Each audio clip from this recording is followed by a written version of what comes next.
All right. What I'd like you to do is look at the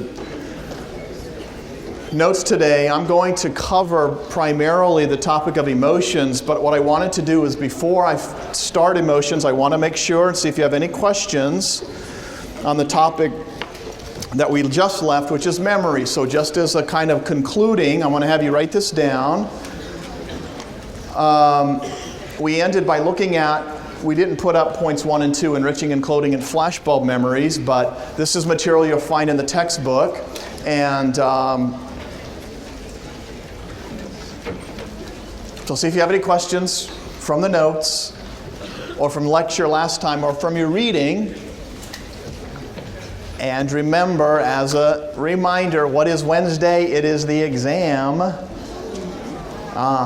2 days from now. We've already covered all of learning, classical and operant conditioning. Memory we've covered, and today we're going to start and finish emotions. And therefore, the exam on Wednesday is on learning, memory, and emotions. All right? Any last questions before we leave the topic of memory and go to emotions? Now's the time. How many remember exactly where you were on September 11th, 2001? How old were most of you? How many remember you about 9? Or how many were 9 or 10? Most of you. So you were in what, 4th grade? Some were a little bit older, 5th, 6th, 7th. What happens on that day for a lot of people your age, but not much younger, is how many know exactly where you were? Who was sitting near you and around you? How you heard what happened? Now, if I had picked any other date out of random and said, where were you on July 3rd, or maybe even worse, let's try April 4th, 2001, would you have any idea? It's your birthday. No, that was awesome. She would know exactly. For the most others, it would not necessarily be this moment in time or day. That's a flashbulb memory, by the way, where these events happen so amazing for us that we remember all these things. Anybody remember other details like, I don't know, maybe what somebody was wearing, or what you were wearing, or you certainly remember what you were feeling? Some of you remember what you're wearing. Flashbulb memories are those kinds of things that imprint themselves into our brains simply because they're such now they don't have to be always dramatic like that, but they can be other events. I remember sitting up there one time, my flashbulb memory is this moment of sitting at an intersection and a motorcycle is coming right next to me. It's 11 o'clock, about midnight actually, real late, and I'm at a red light, newly married, and I'm sitting there talking to my wife, and we're sitting, not a soul on the road. It's somewhere between Boulder, Colorado and Fort Collins, Colorado, on a light, and I see a motorcycle, and I say to Elisa, this motorcycle's not going to stop. I see him in my rearview mirror, and I'm in this lane, and he's in this lane coming behind, flying behind and heading up this way. And I barely get the words out, Lise, he's not stopping. And he went right through the light, and unfortunately for him, at that moment, midnight, there was a car, just a single car coming this direction, and he nailed this car. It just went right through it, hit this car, and my flashbulb memory is seeing what happened next. This motorcycle hitting a car, is so hard that the car was pushed across the intersection up a curb, and this bike went like this. And here's what I can still see today, the bike going, whoo, whoo, whoo, and the guy above the bike going, whoo, whoo, whoo. It's sickening, huh? And then bam, like that. And the bike is in a million pieces. He's in like 1,000. No, he's not. That's gross. He wasn't. I'm sorry. It's not that gross. It was bad, but at this moment I went, Lise, we didn't have cell phones back then, and that's how old we are. And I said, go over there, go call the police, and don't look, man. She's like, and just go call her, and so I ran out there, and this guy, he lived. He was messed up, though. His gloves, boots, everything was thrown off. I grabbed his chair. There were like 50 pieces, and I grabbed it and put it down. He's trying to jump up. I said, dude, you got to lay down, man. Don't get it good. He goes, was that a red light? Did I run? I said, yeah, that was a red light. Did I run? Yeah, you ran a red light, man. Just be quiet and lay down. He said, well, what happened? Dude. And so I hit him, and I said, stop. I said, you have to settle down, man. And he tried to jump up and his leg, it was bad. He lived. He was fine. But I'll never forget this motorcycle flying. I could still see it. And then shattering and just, and him. And okay, that's a flashbulb memory. We don't always have those moments. When we do, they stick with us, and there is a piece of our brains that don't have to go through this normal processing of, paying attention to something, short-term memory, long-term memory, and then eventually, we store this over time. This kind of bypasses it. I think you understand it. The last thing I want to show you, by the way, is just simply a very quick storage section for memory, and that is that these flashbulb memories tend to not have to go through this normal process of getting memories into storage, which involves short-term, which is, by the way, only limited. Your short-term memory is pretty small, limited to about 7 plus or minus 2 digits. And so if you hear something, you have to usually write it down, or else you can forget it because it doesn't last that long. And instead, active processing allows us to put something in a little bit longer, eventually getting it into long-term memory, which does appear to be more permanent and limitless, possibly even being stored in places like the synapse, the hippocampus and the cerebellum help store these memories, and they're very important.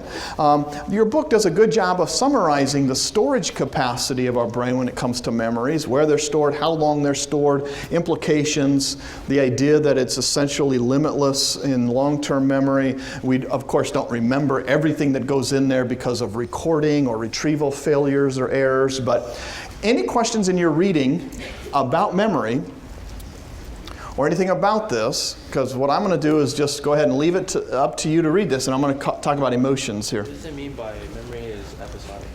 Episodic memory is just simply that it involves this type of, just a kind of an episode. If you think about episodic memory, it means that there's a form or a function of long-term memory that has this quality to it that we can remember. Like I said, where were you on September 1st?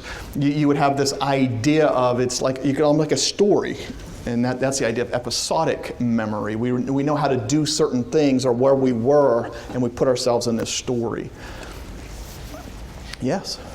I know memory is born with a certain capacity, but is there any way that you can train yourself to remember better those long amounts of memory? Yeah, there are certain ways in which you can remember. The question is, are there certain ways, tricks, devices that you can use to help you remember things longer or a greater list or more? Was that your question? Yeah, just kind of expand your capacity. Yeah. There are different ways to expand your capacity for memory. And people have done different techniques throughout time that have seemed to be pretty powerful. I'll just give you 2 quick examples. One is that your ability to know stories is very strong, which is why when we talked about Jesus using parables, it was a story that they remembered the gist of it. They might not have remembered word for word what he said, but it was so strong that they had this mental image. So the more you can put things into stories, the greater your capacity to remember things, because so that's why you sometimes even having a story behind things gives this extra seem like a layer. Or a mnemonic device could be something like people have memorized lists of things by placing them in a room. This thing called loci or loci, that you can place things here in this room, or go to a place that go to a home that you know very well what the inside of the home looks like. And you take lists of words that you want to remember, and you physically, not physically, you put them in this room and hang them on certain locations, and then later on when you try and remember it, you go back and just go, ooh, I'll retour this room, and I remember the word was right there that I needed, or the concept. That's a technique. There are lots of things like that out there. Mnemonic devices are usually what you'll look for to help with that. Okay, y'all ready? Any questions? Other ones? All right, you can find most of this in the textbook. So now let's jump into the topic of emotions. Emotions have a very powerful connection, of course, to the field of memory. And we're going to spend some time looking at Things like where these emotional reactions come from. We'll talk some about how many emotions we have. We'll talk about Jesus and emotions, what emotions are, and I'll give you that, and you'll see that up here at the top screen. So emotions, considered the heart and soul of human life, very, very powerful. An emotional response and how we deal with emotions is critical. I wish we had a whole semester. In fact, we have just one lecture to cover what we know in psychology about the field of emotions. And so let's just say this: it is very deep. There is a lot there. How many have experienced a deep emotion in the last 48 hours that you would say is a very deep emotion? What were those emotions? And what do we say when we ask this question? How many emotions are there? Well, when we talk about primary emotions, we'll talk about a number, 6 probably, something like that.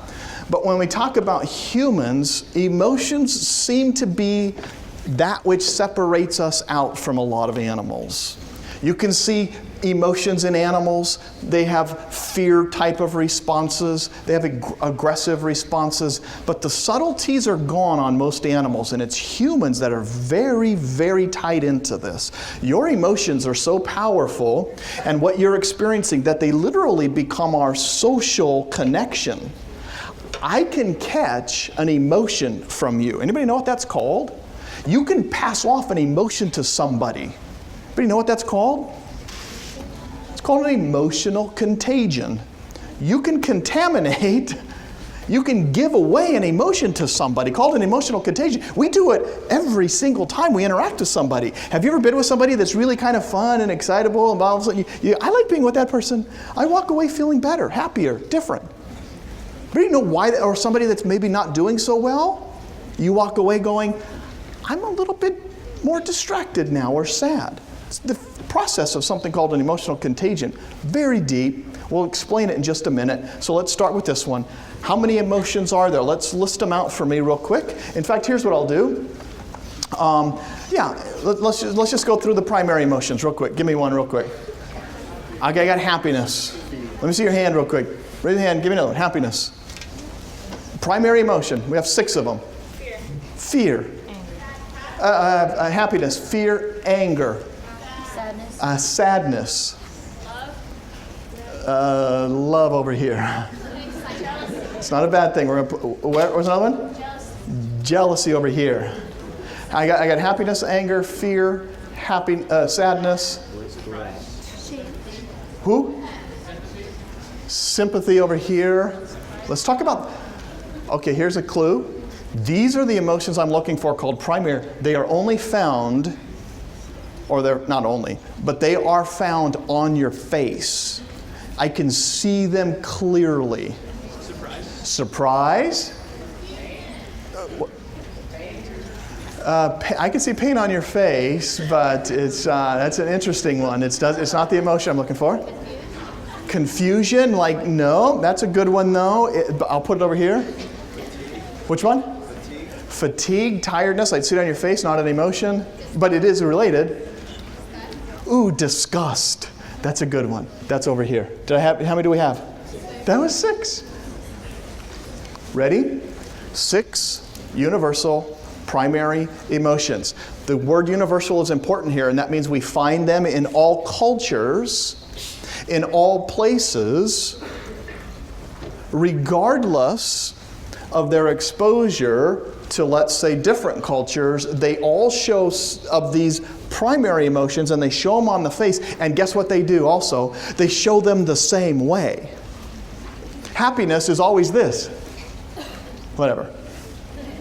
That would be bad if it was like in some cultures, this is happiness.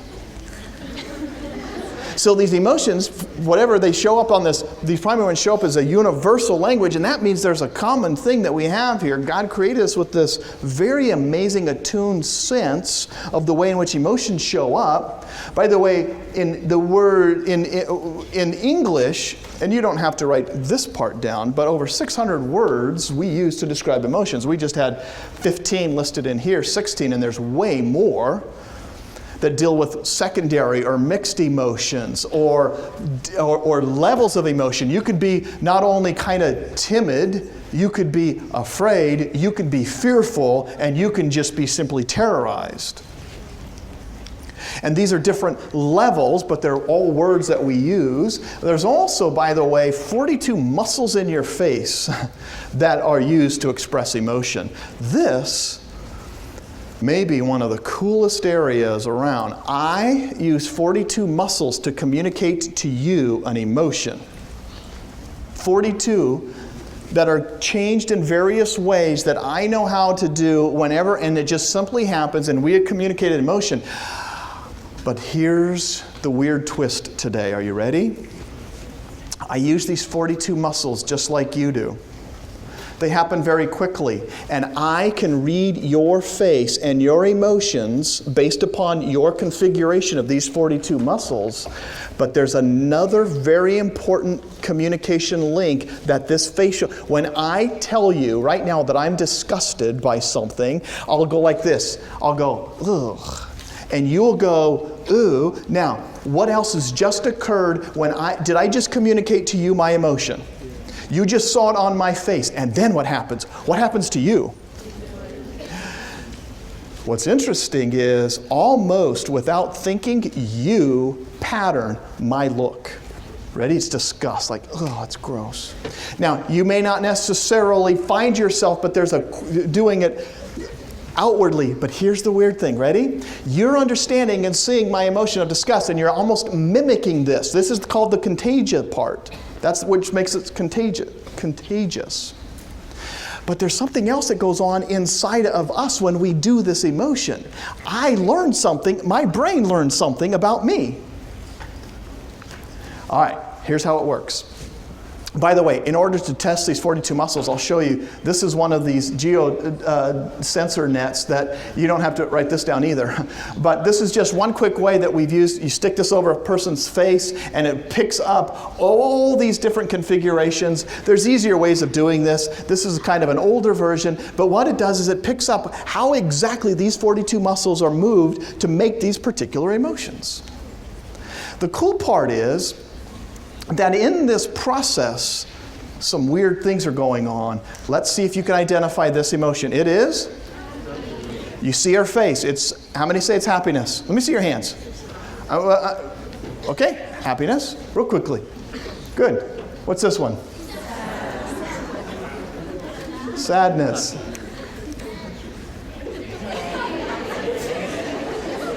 What is this one? Anger.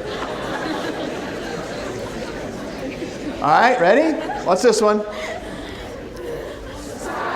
Surprise is pretty easy. This one, not so easy. Good. Oh, so you got it. Fear. And this one? This one is disgust. By the way,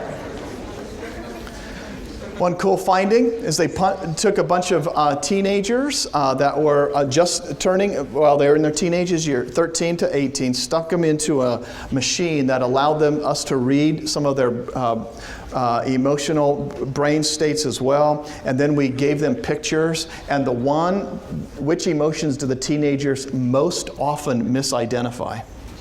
Almost half of the 14, 15, and 16-year-olds, in fact, it was even more than half, could not identify consistently one of these faces. Do you know which one it was?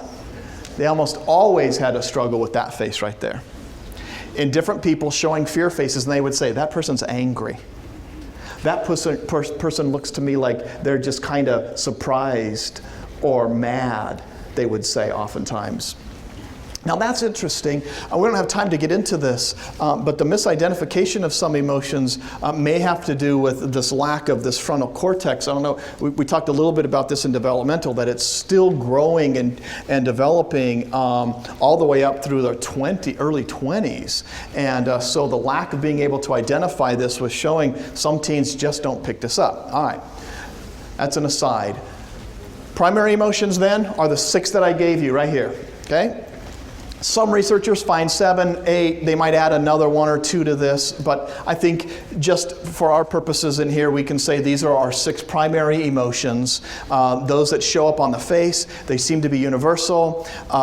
They are very clear indicators for us of an emotional state that the person is having. Secondary emotions are not unsimilar in that they're usually a mix of primary emotions. So tell me this face. This is a secondary. What is this person experiencing? What would we call that face? It looks like a combination of what and what? Fear and surprise. So that would sometimes be called awe. Now, there are other words and other combinations of these in different contexts, but this one would be awe. What about this face right here? What's that? And this one is a very subtle emotion. Some of you are picking it up. What would we call this? What's it a mixture of? It looks like disgust. Disgust and anger. What do we call a mixture of disgust and anger? Contempt. Contempt, disgust, and anger, which is the answer to the question that we posed a lot earlier in here that I hope I answered. What is the most toxic, dangerous emotion in a marriage relationship? That when you find this emotion right here, contempt, that one spouse is showing to another, you are now falling into a territory, along with some other ones like criticism, in which you're going to find the likelihood of divorce is increased in our capacity to even predict which marriages are likely to end up in divorce is if contempt comes in and plays a big role there.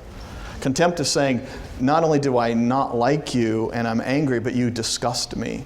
And that is very toxic in a marriage and is used in many cases for marital researchers to determine marriages that are in trouble.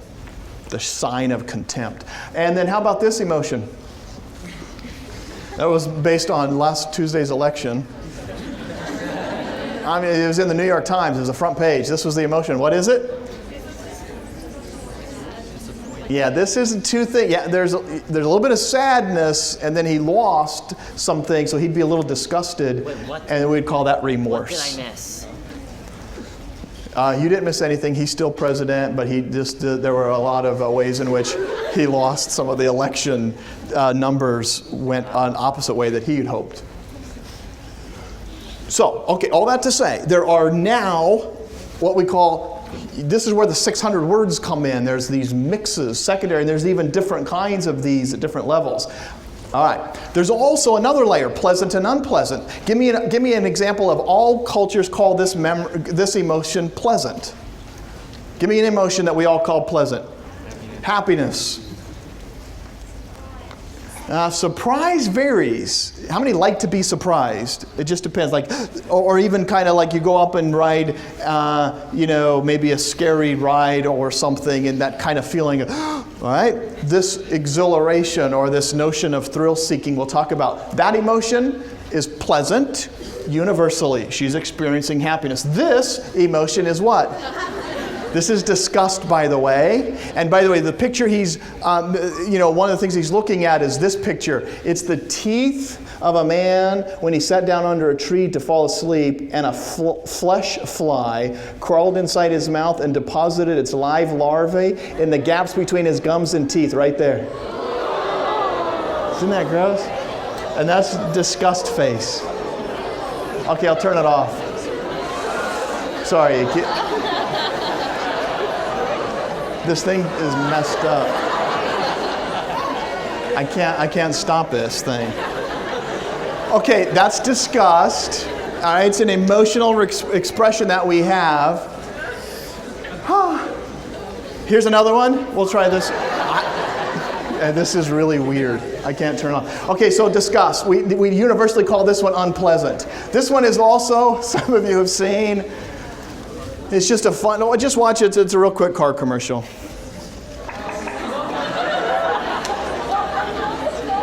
Gotta watch. Gotta watch. Car commercial. Okay.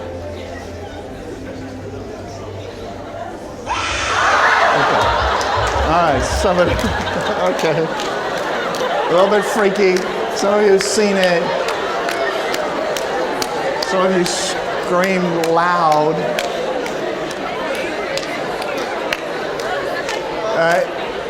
Even those that have seen it, we vary in our responses. Our emotional expressions right now, some of you are understanding and recognizing these fuel or this tingle. How many have ever seen that before and it kind of freaked you out? Yeah. How many have seen it before and it was still like a little bit? The fuel, the tingle of emotional responses happen very quickly. All right? They prepare us. We show these fear faces. Some of you had very wild fear faces. And it would be nice if we had a camera at the same moment of seeing you all. Cultural differences in intensity, I'll just say this. Some of you were raised in cultures in which emotions were easily expressed in your family. You said things, you talked loud, you loved loud, you were just hugging, talking in. How many were raised in homes or in cultures in which emotions were allowed to be expressed pretty loudly? And like, yeah. How many were raised in homes in which the intensity of emotion was to be tapped down? You really didn't express emotions deeply. All right. And some it varied maybe by emotions. I grew up in a neighborhood and in a small city where some of the people there were really more expressive emotionally in this particular subculture I grew up in. And I remember going to a friend's house and he would say things to his mom just that I was shocked. And they would be, I thought, fighting, and he would be yelling, "Mom, you can't do that, why is this and that?" And I remember I'm like 9 or 10, spending the night going, I want to go home. This guy is loud. And then all of a sudden, the dad would walk in. I went, oh, he's in deep trouble. He's yelling to his mom, and she's yelling back. And he walked in, and they just all started yelling at each other. And then they said, okay, let's say grace. Like, what is it with this family? It was just the way they lived. Okay. Cultural differences involve what is normal and what's not. And so, by the way, when you get married, sometimes you're going to have very different kinds of ways that you express this. For my wife, she was into this kind of huggy, lovey family in many ways. She's much more affectionate. And we were like, okay, whatever, I don't need that all the time. And it was interesting, our first year or so of marriage, even the first couple months, I'd come home and she'd be smothering me, it felt like. Which wasn't a bad thing when you're first married, but after a while it's like, could you maybe step a few inches away for a while? I know it sounds bad. I just wasn't used to it. And so I started getting used to it, but it was like navigating these cultural differences when it came to expressing emotion. And we've learned to navigate that now. And, so all that to say, we have differences there. Now, ultimately, we bridge these in a variety of ways, but let me move on to another topic, and that's what we call, something called self-conscious emotions. Emotions are also of a variety that involve a kind of almost an intellectual response, a self-conscious response that don't show up on the face. Go do a Google search. You know how you can search images. Go put in angry face, happy face, sad face, disgust face, and you'll find pictures of people. But if you go put in there guilt face, you won't find much. The only guilt face you'll find are people like kind of going like this or holding their hand like that, or something, but there's no facial expressions for guilt or shame or embarrassment or pride or envy or jealousy.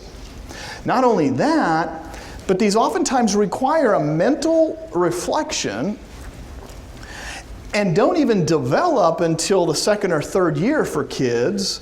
You won't find, for example, with a 1 or 2 year old, any guilt, shame, embarrassment, any of these things with them. They just, it doesn't exist for them for a while. There's really not much to be embarrassed or ashamed about. They just, run around. In our house, kids were always running around naked. Had no way in which we would feel bad about that until they were like 5, and then we'd say, you get your clothes on, kind of thing. Yeah, did you have a question? Where exactly do these fall under primary emotions? If they can't be read on the face, where would they? Yeah, these fall into what's called non-primary emotions. These aren't these are not. These are what we call the category of self-conscious. They require an awareness of self. Literally, they require knowing of good and bad. So that makes for some interesting discussions about children. Do they know, for example, when anything about these emotions early on? Well, probably not sophisticated until around ages 2, which also, by the way, tell you that a lot of animals are not going to experience these emotions. In fact, you would be hard-pressed. I don't know if you give a good example of an animal feeling any of these self-conscious emotions. These are very human qualities. Is this in any way connected to like at 4 years old when they start to point to themselves in the mirror? Yeah, she said this is somewhat related to around 18 months, children will begin to recognize their images in a mirror as that being them. And this idea of that's me in there, this sense of, yeah, that's exactly it. These self-conscious emotions require that type of self-awareness. Yeah, that's right. That's good. Okay, which now says this, in this capacity, we're probably finding that this is very interesting. Let me ask this. We're going to ask the question and talk about it. In somebody, did Jesus, let's try that, ever experience a self-conscious emotion? Think about it for just a minute. Look at the emotions up here. And let me ask you that question. Did he experience, well, let's start with the even more basic question. Did he experience all emotions? How many would like to say that of the primary emotions, Jesus experienced all? Let's do this. While he was walking on earth as a human, did Jesus experience all primary emotions while walking on earth? Not in heaven, not before, and not on the cross. So the question is, how about any self-conscious emotions? Yeah, okay, jealousy. In the definition that we're using here, in which he would be jealous of another human, let's say, rather, you're using, I think, jealousy as a godly jealousy, right? It's jealous for what God has done or who his being is, right? That idea. It's different when we call it at the human level, that notion of human jealousy of things, right? Yeah. So we would make that distinction, and then I think you would say he experienced the one but not the other, yeah.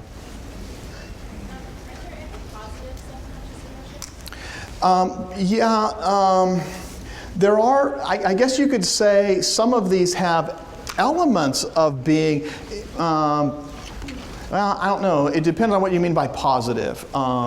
Like, for example, it's something that is, there's something good in it that's, is that what you mean? Yeah, usually we refer to self-conscious emotions in this category as not necessarily positive or negative, but just simply ways in which awareness that something should be or could be and it's not. So it's like almost like a gap between what is.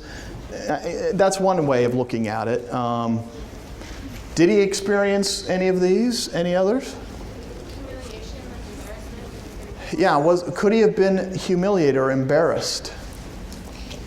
It doesn't seem to find much record, yeah. When he bore all the sins when he was on the cross. Yeah, on the cross now, I think we can make the case that all of these landed upon him, including self-conscious and all. How about all of the what we call non-self-conscious? That's what the NSCE is, the non-self-conscious or the primary. Did anybody example of Jesus experiencing surprise and fear?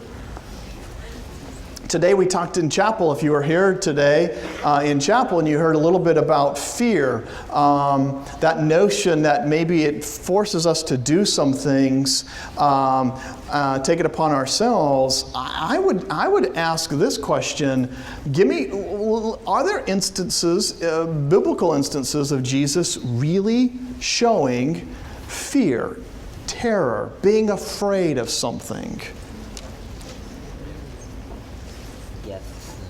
All right. John 17. John 17. What's happened in there? If there's any other way,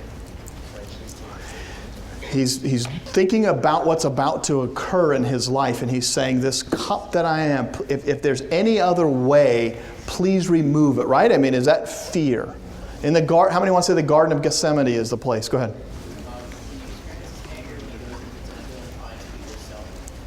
Great example. Anger in the temple when he finds that, a clear example of that one, yeah, of anger. Yeah, John 11, right? When Lazarus died, in fact, shortest verse, 2 words, Jesus wept, John 11:35, that notion that he experienced deep sadness at other people's loss, right? I mean, that's a great example of feeling sadness. Way back there, yeah. When Jesus said, "Get thee behind me, Satan." Yeah, when he said to, I think it was the Apostle Peter, right, and said, "Get behind me, Satan, you don't know what God's plans are." You could see a clear almost anger or disgust in some respects.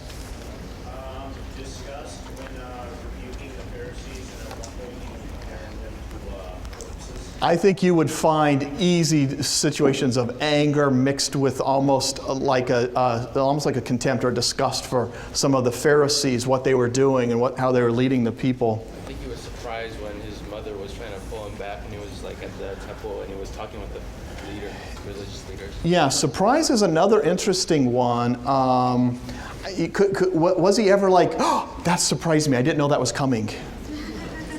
I don't know. There's an example, maybe. Well, I was just thinking, like, there's one point where I think it's the widow who's internally bleeding touches the corner of Jesus' robe and like, touched.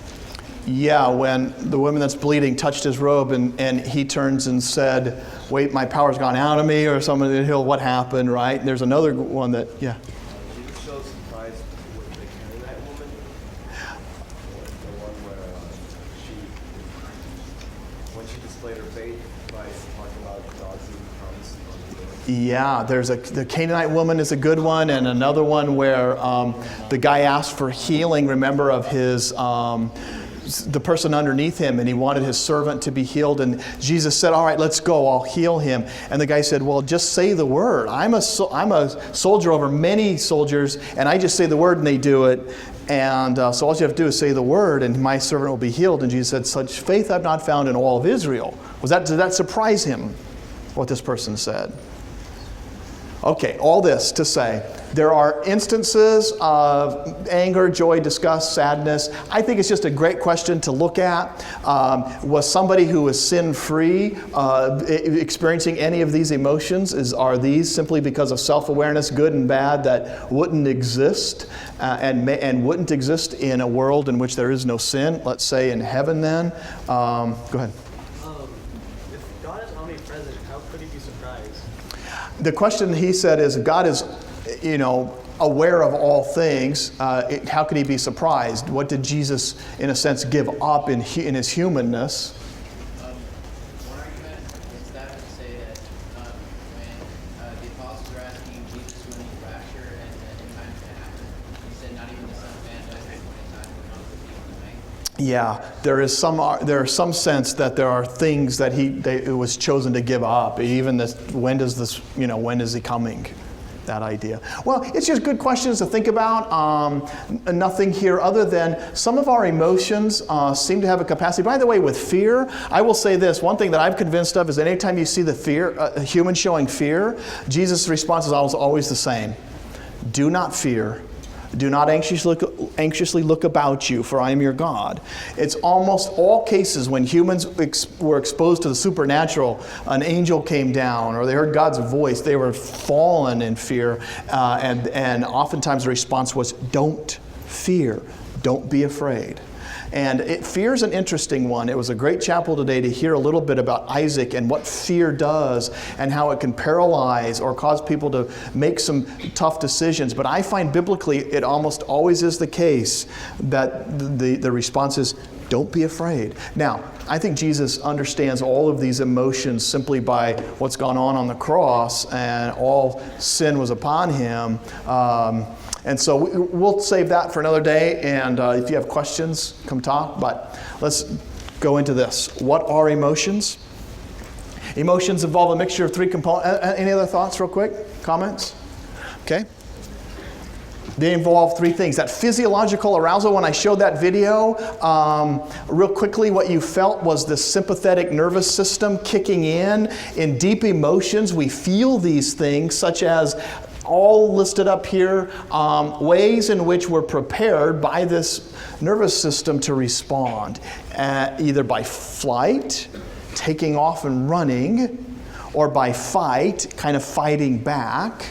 And it's this arousing nervous system called the sympathetic that kicks in. It's the parasympathetic that ultimately calms down. Wait a minute, settle down, it was just a video, whatever.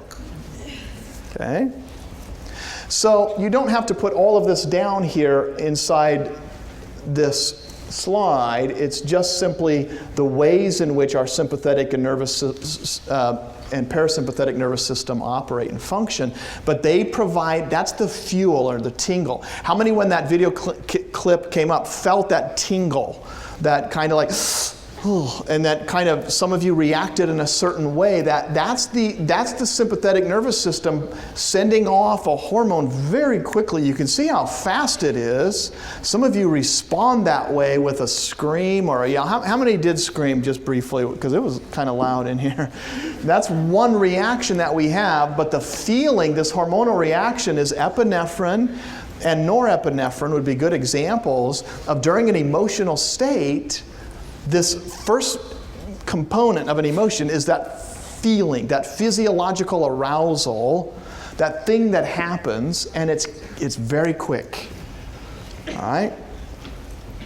Norepinephrine and epinephrine are usually involved in this at some level, and it's very, very fast. A second component is this thing called our thinking about it, or our conscious experience. So emotions have that tingle, then they also have this part, that feeling, subjective feeling that says you're aware of something and you either like that emotion or you dislike it. So that's the subjective feeling, this kind of conscious expression. We have a curiosity about it. If I say to you... Okay, before I tell you a little bit about this, what he's saying is, and he's going to talk some about how we like some emotion or dislike. Disgust. How many didn't like the picture of the teeth? It was disgusting. Where does that come from? Why do we not like it? Let me show you not a long, but a quick video, mostly, on a very interesting topic of an emotion called disgust that a lot of people dislike. So this is cool, showing you where disgust comes from, okay, and how we dislike it. We have a curiosity about it. If I say to you, here's something in this little bottle that smells disgusting, often just say, can I smell it? And then you smell it and say, ooh, it's disgusting. I mean, why did you even want to smell it? Paul Rosen has spent 20 years disgusting people. He's been investigating how thoughts and emotions become linked as we grow up. Disgust seems to be about food, and it's about the mouth. The disgust face is around the mouth. And yet I realized pretty early that most of the examples of disgust that we ran into were not about food. There's disgust at touching things that are dead, the disgust at seeing blood or gore. People would say certain kinds of unnatural sex is disgusting.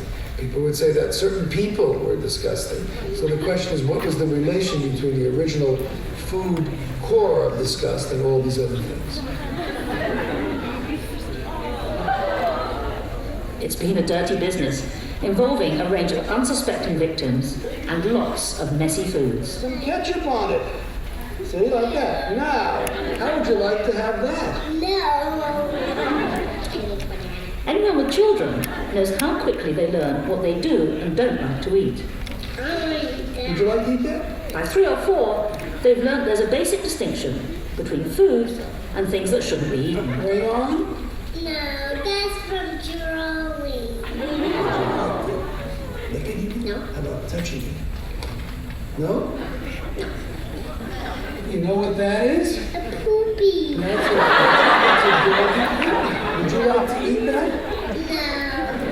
You don't want to eat it? It's yucky.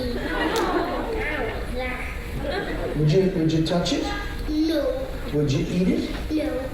Little Cleo, 14 months, or try anything once. She will only reject things if they taste bad. And since this is she's not going to learn that lesson today. It looks like a 1-year-old child who will eat virtually anything in its way. Food is just something that's a lot better than taste and for a 3-year-old, there's some things that just are not convenient. They're not because of their taste, and they seem inappropriate and offensive. So within a few years, disgust is felt not just because something tastes bad, but because of more sophisticated ideas we've acquired. For Rosin, one key landmark is the emergence of the concept of contamination. You know what that is? A bug, and I don't want it. It's a cockroach. And I'm going to put it on this spoon and drop it in your juice over there. Maybe stir it around a little. Stir it around a little. I'm not going to eat that. Are you going to eat that? No, Why not? because gross. Would you drink some of that apple juice? Yeah, but I can drink the bug. You don't want to drink But I don't want to drink the bug. the juice? I suppose I'll take the cockroach out of the juice. It's pretty easy to identify with the idea that the juice has been contaminated. But we're not born with ideas like that. So when does this association develop? By 7 years of age, as we saw with Richard, the juice is still bad after the cockroach is gone. He has a much higher cognitive level of perception, of perceiving the situation. He is seeing this as the history of the juice. Something was left in the juice, even though it's invisible. Okay, well, watch now. The thought of the cockroach seems to confuse slightly younger children. Is the There it legs, is. is the legs in it? No, look here. At 4, Zach is not keen, and he takes a bit of persuading. I'll taste it. Though they would not eat the juice, they were happy to drink the juice after the cockroach was gone. So they still don't have a sense of contamination. And put them on the plate. Now, how about drinking the apple juice now? Okay. To another, what Eli's doing is disgusting. Now this is a Nazi hat from World War II. It's got a swastika on it, as you can see. Rosin believes that these sophisticated adult reactions to abstract ideas all somehow develop from the basic response to something that tastes disgusting. Okay, thank you, that's fine. It sort of seems to start as a get it out of my mouth emotion in respect to bad tasting foods or offensive foods. And it ends up an emotion that is very broad, that seems to be about anything offensive, and sort of get it out of my mind, or even get it out of my soul. I want to be a better person by not having to interact with this thing. I sometimes think of it as the emotion of civilization. If you imagine somebody who doesn't have disgust, you think they were uncivilized. You know what this is, right? Mm-hmm. That's a bedpan. It's a brand new bedpan. Never been used for its proper purpose. I'm going to take some apple juice now, and I'm going to pour it into the bedpan. Now, would you be willing to pick up the bedpan and drink some apple juice from the bedpan? It's a brand new bedpan. No. Okay, that's fine.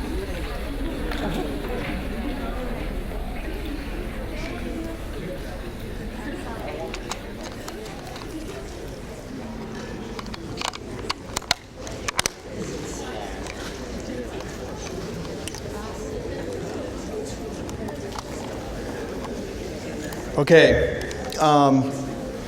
When it comes to disgust in children, for example, I think the interesting point there is the fact that this isn't something that they come with. It's something ultimately like contamination that has to be picked up or learned. Children can pick these up in a variety of different ways. I don't know if you remember reading in Developmental Chapter about, for example, the visual cliff. Anybody know what I'm talking about on the visual cliff? Kids are put up on a kind of high platform, and there'll be a plexiglass on top of it, and they're asked to crawl across this thing to see, do they understand depth perception? Because children, when they're first crawling, will crawl across this plexiglass top, even though it looks like it falls off. But as they get a little bit older, they don't cross because they're afraid. But the other thing that'll happen is if moms smile On the other side, for a lot of kids, that smiling is allowing them, they will cross. Then if the mom's going, don't cross, come on across, but they're showing a little bit of fear, the children won't cross as readily. So sometimes these emotions are picked up, and this is the contagion part. So all of this development of and understanding of emotions is very powerful. How we appraise an event can sometimes be affected then by what we see in other people, but also some of our own thinking and thoughts. So what we interpret a situation to be like influences. Can anybody think about how your thoughts can influence the emotion that you have? The way you think about a situation, whether the way you perceive or interpret something could influence if you have a particular feeling about an even emotion, even changing the emotion itself. Let me give you one example of a way in which your thought can change in just what you think about the moment. If you were walking, let's say, down this aisleway here, or down, let's say you're walking down a sidewalk somewhere. You're walking down a sidewalk. If somebody stuck and put a stick out to trip you, how many would feel angry or mad? If you got tripped walking down the street, somebody put a stick out, you'd feel angry. How many would feel sad or mad or something, but you'd feel an emotion? Now, for those that are feeling this, the difference is that what you think about the event, your interpretation and perception influences that emotion. What if you're walking down the street, somebody sticks a stick out, they trip you, but you turn and you see that it's a person that's visually impaired. And they're walking down the street this way. Now are you angry? How many are still angry? Some of you. Your interpretation and appraisal of that event has just influenced the emotion that you feel. Now you don't feel angry, you're like, oh gosh, sorry, whatever. Memories are very important as well. Sometimes the way in which we think about something occurs and changes us. Let me show you a real quick way in which we change the arousal level on how people think and interpret something. We know that we can influence the way we feel by deliberately changing our brain chemistry. So what's going to happen here real quickly is they are going to have people injected literally with a stimulant, something that makes their heart rate go up. And it's kind of like how you would feel if you get a little bit aroused, anxious, for example. And then they wanted to see, do what they say to these subjects influence what they experience? We do it all the time with drugs such as coffee, nicotine, and alcohol. Here in Chicago, one scientist has been experimenting with drugs. Drugs serve a very useful function in the study of emotion because they stimulate the very system that's activated in a natural situation when people go through an emotional situation. So we can use them as a tool to stimulate the limbic system. Harriet DeWitt has devised a cunning experiment to test the effects of one drug, a stimulant, amphetamine. Two of the volunteers are told they've been given an inactive placebo pill. The other two that they've been given a stimulant. In fact, all four have taken a dose of amphetamine. All four took a dose of amphetamine, okay? Two were told you took a dose of amphetamine. Two were told you didn't take a dose of amphetamine. That was just a placebo, that was something else. Make sense? All right. Drugs like amphetamine work by mimicking natural biochemicals in the brain. So if changes in biochemistry are all there is to experiencing an emotion, all the subjects should feel the same, whether they know they've taken a drug or not. Half an hour into the experiment, and the amphetamine begins to take effect. All the subjects will be experiencing an overall increase in arousal. They become restless. Tim and Ryan know they've taken a stimulant and are out of their seats already. But how will the unsuspecting Brooke and Mike react? We saw quite clearly that the people who were expecting to receive a placebo interpreted the sensations that they experienced quite differently, and they experienced them in a more negative way. They felt jittery, they felt anxious, they didn't enjoy the experience. And in contrast, the people who knew that they were going to get a stimulant drug recognized and identified the sensations that they experienced as being due to the drug, and they actually enjoyed the drug effect. They felt energized, they felt focused, they talked more, they were amusing, so it was really quite different, and each of their experiences of the effects of the drug were quite different, just simply depending on what they were expecting to receive. March 4th, 1925. I am single. Found a pebble on the floor. Their different responses reveal a great deal about the way subjective feeling is processed in the brain. Flicking out on my foot like football. I think it tells us that the basic physiological responses that are involved in emotion are really only a part of the emotion, and what makes the experience that we describe as an anxious emotion or a positive emotion is very strongly influenced by the person's understanding of the situation and the person's interpretation of the situation. So even though they've all taken exactly the same drug, their experiences are quite different. The feeling of an emotion must be generated by something more than merely the presence of drug molecules in the brain.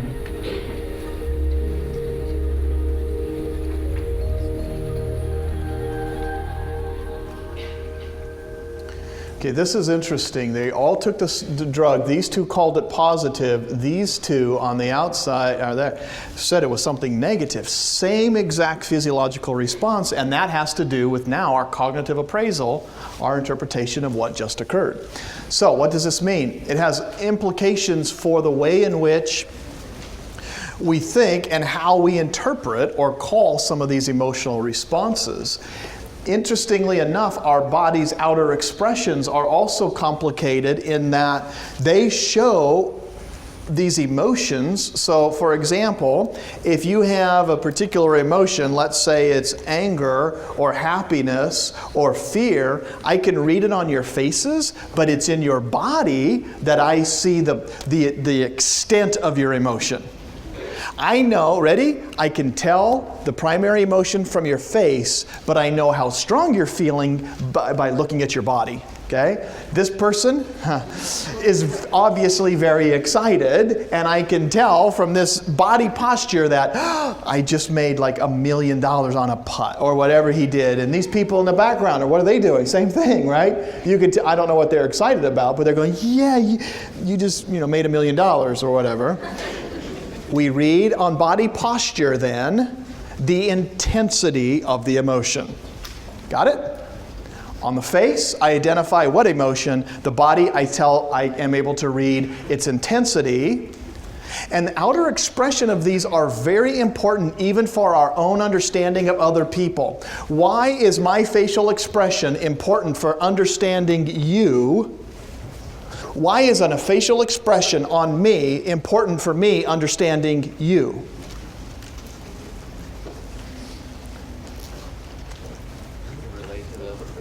It helps us, it begins a process of relating to you. Ready? I read off of your face some things and mimic very quickly what's happening with you. So if you're showing me a sign of disgust and I kind of crinkle up my nose, my brain's now aware of that which you're experiencing. And it helps me understand your brain state or your intention or your thinking. And I go, that makes sense. Did we do this the first day? I think we did, but it's still cool. And that is our body posture and our expressions of this can do some cool things. If we didn't do this, we'll do it again. But here was some cool research. A guy out of Germany started this, but they've been going and they, remember taking a pen? How many remember doing this? Take a pen and do two things. And you can even do this with your roommates. Ready? You can have things are funnier if you're telling jokes and you want them to laugh more. Take this pen and have them put it in their mouth like this and have their lips not touch the pen. And they will find things funnier because of the facial feedback. Watch when I put this pen in my mouth, what happens, and I put my teeth on it. What am I doing? Smiling. So people find things now in this, and they say, don't let your lips touch. They read cartoons and they find them, they rate them funnier. Because the face is now anybody know what this is called? It's called the facial feedback hypothesis. Ready? Funnier, but if you tell them, put your lips on this, they find it not so funny. That's interesting.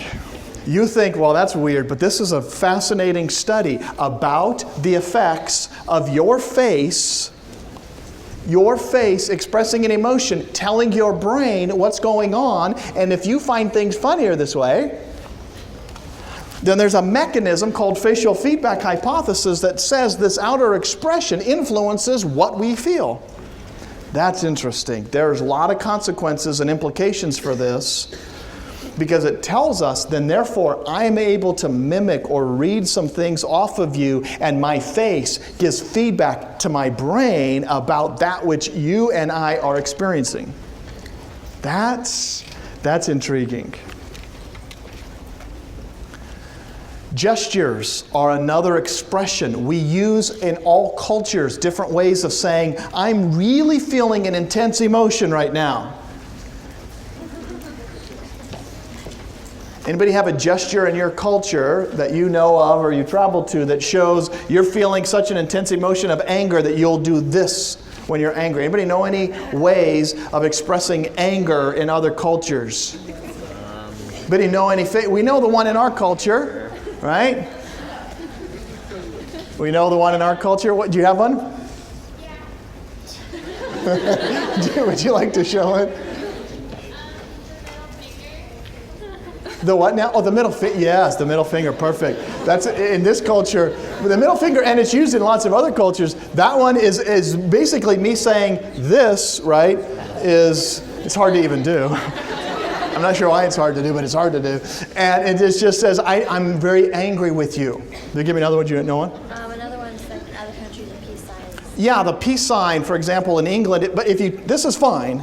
But if you do this, that's about as bad as our middle finger, right there.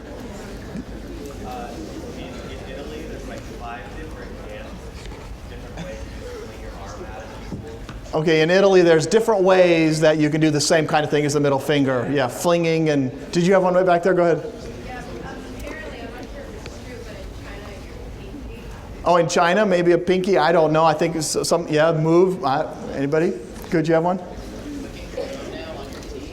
Yeah, this is one in... I don't know where. Somewhere. That's a bad thing. By the way, I teach a class in social psychology on nonverbal. I can teach you to flip people off in about 40 languages. That's way cool. Here's my favorite one of all. This one, that's a bad one. Don't do this. I won't tell. You take my class, I'll tell you which country not to do that in. This is kind of common for some. By the way, gestures give us this thing. They say to you, this is when I'm feeling really bad, but we could do this. I remember driving, my kids were little. I was driving down the street, and you know that universal gesture of anger is sometimes you can see it in people's like, not only did I read the emotion on her face, here's what happened. I was driving like this. This is me, I wanted to get off the freeway onto this next off-ramp, and this lady was driving this way. She wanted to get on the freeway, and I was like this, trying to get on, and I went, and kind of cut in front, and I could see that she was very angry in the back. And I read, oh, she's mad. It's like, well, too bad, I got to get off. And she's like, oh, and so she did this. She sped up and came right next to me this way. And I knew what was going to happen. It was the time when my kids would imitate everything I did, and I knew she was going to come out. And when somebody does that to you, does it get you mad? Like, yeah, like that? So here's what she did. She's coming next to me, and I'm thinking, oh, and I forget one of my kids go, what are you doing? I said, no, nothing. This crazy lady's behind me. And she pulled right next to me, and she goes like this, just like that. And I went, like that.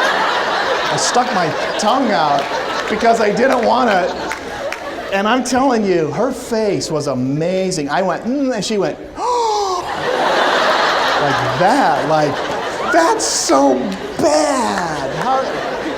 And my kid, he goes, what is that lady making that funny face for? I said, I don't know, but I'm going to do that all the time now. Whenever, it's like, that's the worst thing you could do. And she's like, you stuck your tongue out. Like, yeah. Okay, gestures have very strong cultural meanings and done in a quick way convey things to other people. Facial expressions, very clear. Again, they also show, I saw on her face, different emotions, but we can pick them out of their eyes. Tell us a lot. In fact, I'll just show you a pair of eyes right now. Tell me what emotion of the 6 primary do you think these eyes are showing? Either surprise or fear. And eyes are very, I mean, there's a number of different ways, and we can read real smiles and fake smiles oftentimes by the cringliness of the eye. When someone's giving us a fake smile, it just doesn't look as normal or natural or authentic as a smile. But the eyes can be very important. Tone of voice is very important as an expression of an emotion, and we could read in somebody's tone of voice as well. It gives us clues as to that outer expression of the emotion. Okay. 3 components of an emotion. Questions? Yep. What about blushing? Yeah, blushing is a sign, of course, that we associate with different emotions, especially one like embarrassment, sometimes guilt, and for some people they blush more readily than others. Some you just will never even know they are, and it's more clear. So it's usually that's a physiological response to this kind of hormonal expression, and but sometimes it's not clear at all, and people hide it easily enough. Yeah. Why do we cry? Yeah. Did you say cry? Yeah, it's a tough question. There's this, usually it's a response. We don't have time to get into crying. I wish we could. I might talk a little bit more about it when it comes to sadness and depression. And remind me, I'll talk some about it then. Because it is related to some physiological arousal things. Let me just do this. In the last 2 minutes that we have, let me give you the 4 emotions, 4 theories that are most prevalent over time as we looked at the thing of emotions, how they occur, and it's this way. Ready? You saw that scary guy, and it caused some of you, common sense says you saw the scary guy, and here you were trembling. Why were you trembling right here? Right here. Why were you trembling? Common sense says, why did some of you scream and tremble?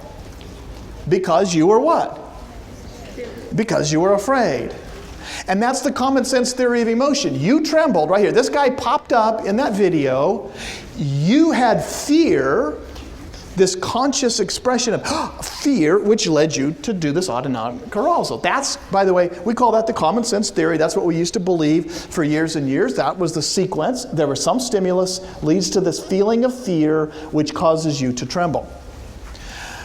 Interestingly enough, James Lang, 2 researchers said it was just the reverse of this. The reason that you were afraid is because you screamed. And instead what happens is that person jumps on the screen and you just screamed right away, and then you felt fear. That was a James Lang theory. How many kind of identify with this one more than common? How many think common sense feels more like it? Huh? I was in a car one time driving down I-25 in Denver. Is that the one through Denver? Yeah, I-25. Car cuts us off, hits another lady like this. Hits a lady over here with a trailer, and she just spins. And she's spinning across I-25, these 4 lanes going 50 miles an hour, 60, whatever it was. It's a little slower because it was heavy traffic, right into my lane, and I just smashed right into her like this. I could still see her, speaking of flashbulbs, I still see her face looking at me like, yeah. 2 old ladies, and I just went, bam, and pushed. Well, all that to say, I remember reacting quickly, but I wasn't afraid for a few seconds. And I wasn't afraid until I saw the car, everybody was fine, but then I went, oh, and that's kind of what Lang would say, it comes a little bit secondary. Now, another theory, the third one, is what's called Walter Cannon and Walter Bard together simultaneously looked at this, or together looked at something called a simultaneous occurrence that's mediated by this brain activity that you feel them at the same time. You screamed, had that arousal, and then felt that fear at the same moment. And that's the Canaan-Bard theory. So the man popped up, but it made you tremble and feel afraid at the same time because the same brain activity sent them both off. So it doesn't matter which one comes first. They more likely happen simultaneously. And then the last theory, that's by the way the Canaan-Bard, you'll find James Lang and Canaan-Bard theory, just know this sequence. Right? In Common Sense, it said fear came first, and that's why you trembled. In James Lang, they reversed it and said, no, you trembled. This autonomic arousal led to this feeling of fear. Canaan-Bard said, no, there's quick brain activity, and you just feel these simultaneously. And then the last theory of emotion that probably has more support than the others is called the Schachter and Singer two-factor theory of emotion, which says basically that your emotion of fear depended upon what you labeled. I got out of that car and I went, oh, this is scary. There's cars flying all next to us, and I labeled that fear. But you could label it something differently and wouldn't have experienced fear, just like the person with the stick. You were angry, but then your label, when you appraised the situation, wait, this person wasn't trying to trip me, it was an accident, that changes your emotion.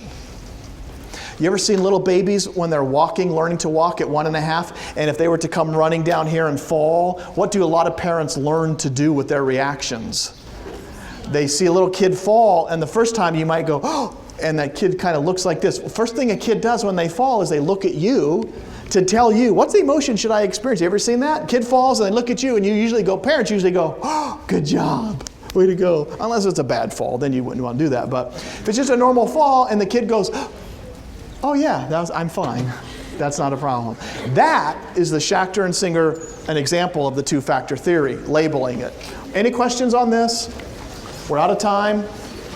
All right, the exam is on Wednesday. Learning memory and emotions.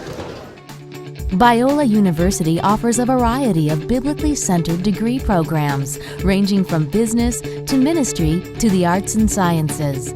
Visit biola.edu to find out how Biola could make a difference in your life.